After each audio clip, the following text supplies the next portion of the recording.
Mhm.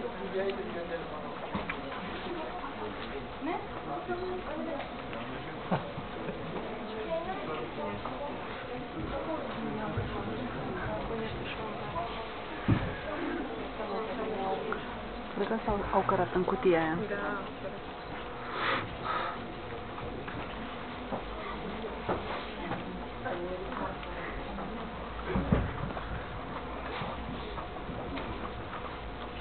De tipul.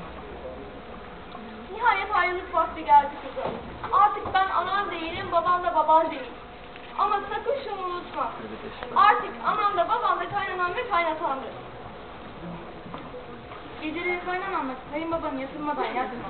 Sabah da onlardan önce kalkıp hizmetlerini yapar. Face trezește, vorberești, să facem masaj.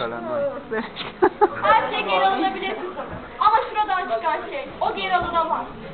Düşman dilin altında durar. Allah bir ağız, iki kulak yaratmış. Bir söyle, iki işit diye. Hiç kimsenin kafasını açma. Kilisine de anahtar uydurma.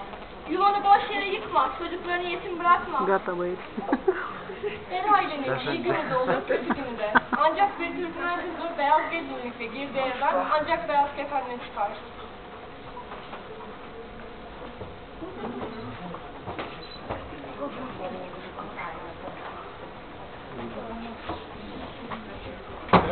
Aleykümselam. Hoşoğlu, hoş geldin. Buyurun. Sizler efendi mi? Bütün çeyizleri açık arabaya yükledik. Bereket versin.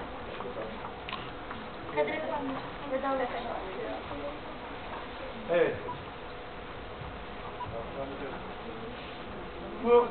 Bugüne kadar kendi namusunu benim namusum gibi korudun.